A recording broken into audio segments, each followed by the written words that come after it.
할렐루야, 반갑습니다. 오늘 말라기서 2장 가도록 하겠습니다. 날마다 여러분과 교제함이 참으로 복입니다. 여러분도 그 복을 복이라고 고백할 수 있는 그런 은혜가 있었으면 참 좋겠습니다. 자, 오늘 말라기 2장 가시면, 자, 1장과 2장은 연결되어 있습니다. 연결되어 있는데 제사장들에 대해서 특별히 2장에서 더 심도 있게 다루고 있는 것을 보게 되죠. 그러면 제사장이 누군가 이런 것에 대해서 먼저 정의가 세워져야 되겠죠. 구약의 제사장 그러면 누군가요? 레위 지파 중에서도 아론의 계열이 제사장직임을 감당을 했죠.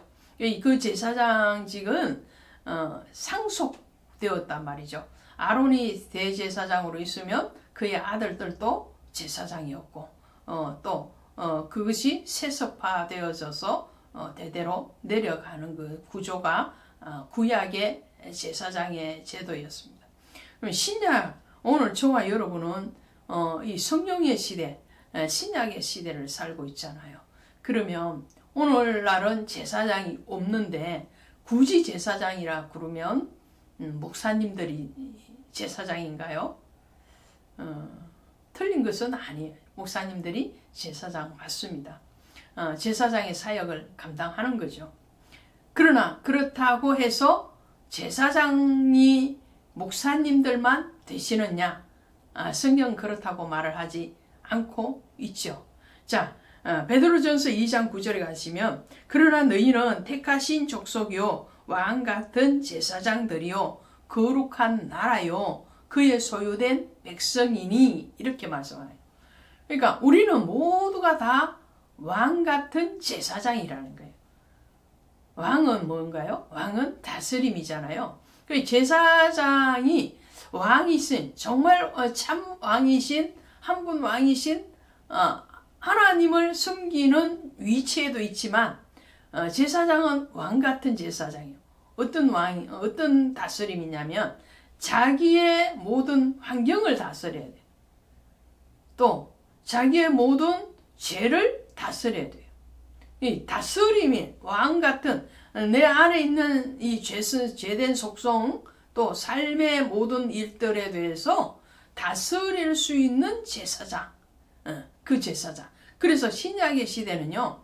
어떠한 특정한 직분자만 제사장의 사명을 감당하는 것이 아니고 모든 성도들이 다 제사장이에요.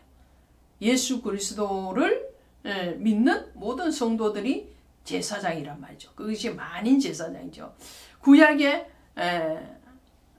레위인은 레위 지파에서만 나왔지만 나시린이 따로 있었죠. 그 나시린은 민수기 6장에 가면 나시린 소원에 대해서 말씀을 하고 있지만 나시린에게도 평생 나시린이 있고 기간 나시린이 있었어요. 평생 나시린이나 기간 나시린 중에서도 서원에서 부모가 서원해서 나시린이 본인과 상관없이 나시린이 된 사람도 있지만 자신이 스스로 내 평생에 혹은 어떤 일정한 기간을 정해서 나신이 되는 그런 나시린도 있었죠. 그 나시린이 바로 오늘날 성도고 그 성도 중에서도 정말 주님 앞에 깨어서 하나님 앞에 왕 같은 다스림을 받으며 또 자기를 다스려가는 사람이 바로 제사장이다 라는 관점에서 먼저 오늘 이 말씀을 보도록 하겠습니다. 그래서 너희 제사장들아 이렇게 말씀하시죠. 자, 유다 모든 백성들뿐만 아니라 제사장들에게 특별히 말씀을 해요. 왜요?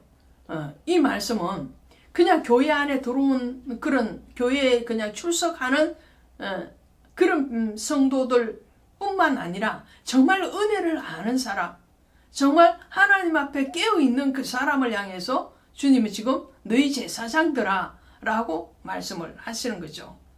그러면서 말씀을 이렇게 하십니다. 보라, 3절에 보시니까 보라 내가 너희 자손을 꾸짖을 것이요 또 곧 너희 절기의 희생의 똥을 너희 얼굴에 바를 것이라. 너희가 그것과 함께 제하여 버림을 당하리라. 이거 무슨 말씀인가요? 2장은 1장과 연결되어 있다고 그랬잖아요. 이 제사장들은 어떤 제사장들이냐 하면 하나님 앞에 깨어서 정말 경건한 모습으로 세워지지 않는 사람, 예배를 귀찮게 여기고 하나님 앞에 예물 드리는 것을 정말 소홀히 여기고 아무런 이 마음의 감각이 지금 없는 사람, 하나님 앞에 죄를 짓고도 또 하나님이 내가 너를 사랑한다고 그러는데도 어떻게 우리를 사랑했습니까? 이렇게 머리를 치대고 그리고 대항하는, 또 하나님 앞에 헛된 제물을 드리고도 우리가 어떻게 하나님 앞에 헛된 제물을 드렸습니까? 이렇게 아무 감각 없이 하는 그 제사장들, 그런 제사장들에게 하나님은 내 얼굴에 제물의 똥을 발라버릴 것이다. 그리고 제하여 버리겠다. 지금 얼굴에 똥칠한다 그런 말 하잖아요. 이 말이 여기에 나오는 거예요. 성경에서. 이 똥칠을 한다는 것은 무슨 말이에요? 아주 수치되게 만들겠다는 거죠. 아주 수치되게. 제사장의 직분은 하나님이 주시는 선물이거든요. 내가 너희에게 선물로 주노라 그랬어요. 선물일 뿐만 아니라 축복이에요. 근데 그 선물과 축복을 헛되이 여긴다면, 그 선물의 가치를 모른다면 그 선물을 빼앗들어 버리죠. 빼앗들어 버릴 뿐만 아니라 주인이 준 것에 대해서 그 가치를 몰랐으니 그 주인을 모독하는 거잖아요. 그러니 그 주인이 그를 오히려 버리시겠다라는 말씀을 하시는 거죠. 또 있습니다. 이 레위와 세운 언약에 대해서 너희가 그 언약을 배반했다고 말씀을 하신데, 레위와 세운 언약이 뭘까요? 5절에 보시면 레위와 세운 나의 언약은 생명과 평강의 언약이라. 내가 이것을 그에게 준 것은 그로 경외하게 하려 함이니라. 자, 하나님은요 레위와 언약을 맺었어요. 그 레위와 언약은 제사장의 직분을 너에게 계속 있게 할 것이다. 그것은 바로 생명과 평안이라 그랬어요. 생명은 뭐예요? 생명은 하나님과의 교제가 계속적으로 원활하게 이루어지는 게 그게 생명이에요. 우리 육신의 생명을 얘기하는 게 아니에요. 육신의 생명이 아니고 영적인 생명의 교제가 일어나야 돼요. 왜? 생명의 근원이 여호와 하나님께 있으니까. 하나님과의 생명의 관계. 자, 포도나무에 비유해서 그 말씀을 하시는 거죠. 나는 포도나무요 너희는 가지니 가지가 그 포도나무에 붙어 있지 아니하면 밖에 버려져 불에 던져질 뿐이라고 말씀하시잖아요. 자, 포도 가지는 그 원줄기인 포도나무에 붙어 있어야 돼요. 왜 그러냐면 그 원줄기의 뿌리에서 물을 공급받고 영양분을 공급받아서 가지로 가기 때문에 그런 거죠. 그런 것 같이 하나님이 생명인데 그 생명의 원줄기에 붙어 있지 아니하면 밖에 부려져 던져져서 불쏘시개 밖에 되지 않는 거죠. 오늘 이 레위와의 언약은 생명이라고 그래요. 너와 나와의 관계는 생명의 언약이다. 그래서 기독교는요 그냥 종교가 아니에요. 그냥 불교나 유교나 이슬람교나 뭐 이런 종교와 기독교는 무엇이 다르냐? 기독교는 생명이라는 거예요. 이 다른 종교는 도덕적으로 윤리적으로 우리의 삶에서 어떤 유익을 줄 수는 있으나 거기에는 생명이 없어요. 기독교는 생명.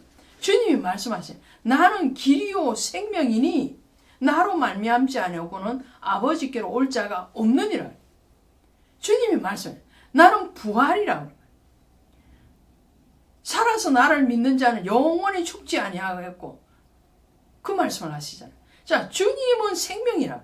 그 생명의 언약, 평강의 언약이라. 생명이 있는데 그 생명이 세상적인 생명이 아니고 영적인 생명이기 때문에 그 생명에는 평강이 반드시 있다. 주님이요. 주님이 부활하셔가지고 갈릴리로 제자들을 찾아가시잖아요. 근데 찾아가셔서 맨 먼저 하시는 말씀이 뭐였는지 아십니까? 그들을 꾸짖은 것도 아니에요.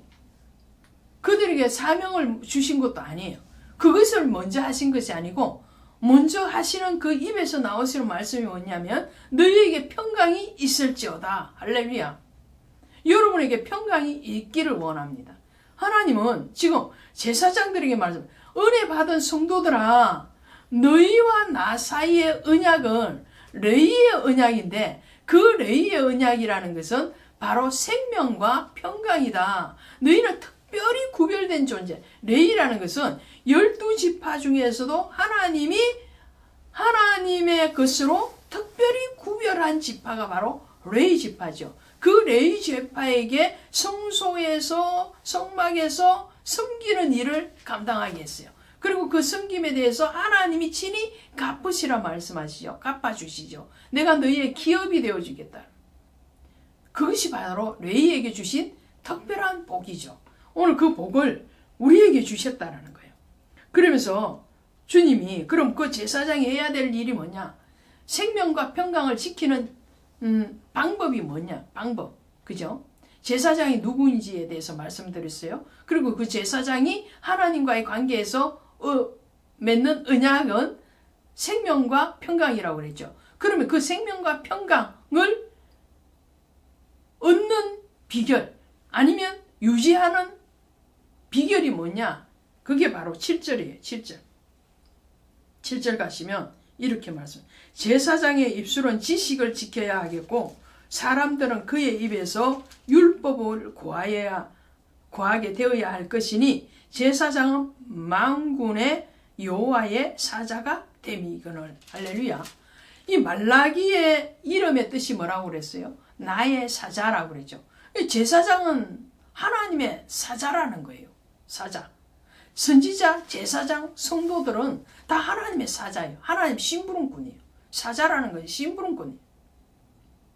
사도라는 말도 있죠. 신약에 가면 사도인데 그 사도는 보내심을 받은 자잖아요. 작은 자예요. 작은 종. 자, 이 제사장에게 하나님이 주신 것이 있어요. 뭐냐면 바로 하나님의 말씀을 줬다라는 거예요. 선지자 제사장에게 주신 것은 말씀이에요. 그 제사장들에게는 지식을 지켜야 하겠고 그 사람들은 그의 입에서 율법을 구해야 돼요. 목사의 입에서 나와야 되는 것은 말씀이다. 성도의 입에서 나와야 되는 건 말씀이에요. 장로님, 권사님, 집사님 입에서 나와야 되는 것은 말씀이에요. 하나님 말씀이에요. 다른 어떤 것을 하나님이 그에게 맡기신 것이 아니라고 말씀합니다. 로마서 3장 1절 2절에 가시면 유대인의 나음이 무엇이며 할례 유익이 무엇이냐 범사에 많으니 첫 번째는 하나님의 말씀을 맡았음이니라.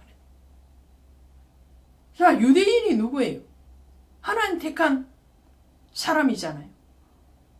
할례 유익이 뭔가요? 하나님과의 생명의 언약을 맺은 사람들이잖아요. 그 성도잖아요.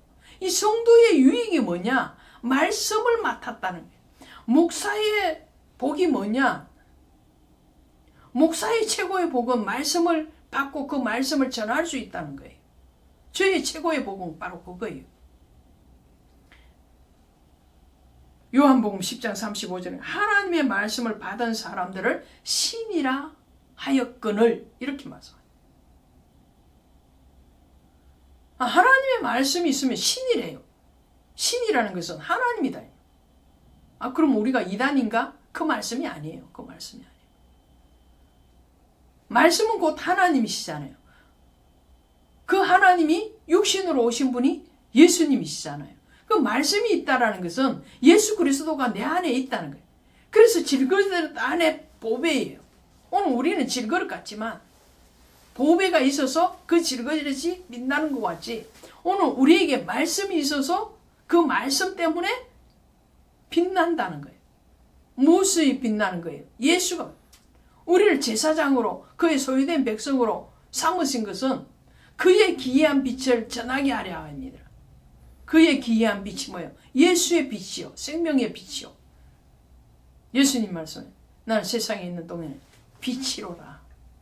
그 예수의 빛을 전하는 자. 말씀을 전한다는 것은 예수의 영광, 예수의 빛을 전하는 거예요. 예수의 생명을 전하는 거예요. 예수의 평안을 전하는 거예요. 그것을 우리에게 주셨다는 거예요. 많은 사람들이 목사에게 구하는 게 뭐고 교회에게 구하는 게 뭐냐. 교회에게서 뭐 급식, 뭐 돈, 밥 먹을 것, 떡 이거 구하는 거예요. 그건 아주 저급한 거예요. 아주 수준 낮은 거예요. 목사가 가서 망치질해서 집 세워주고, 또 목사가 가서 뭐 구제 해주고, 그것도 물론 중요해요. 물론 중요한데 그 안에 말씀이 없으면 아무것도 유익하지 않다라는 거예요. 오늘 주님이 그걸 말씀해요. 그 사람들은 그의 입에서 말씀을 구해야 돼요. 하나님의 말씀을 구해요. 자, 오늘 주님 앞에 우리는 참된 제사장으로서 예수 그리스도의 생명과 평안을 전하는 그 말씀을 소유한 자로서 정말 주 앞에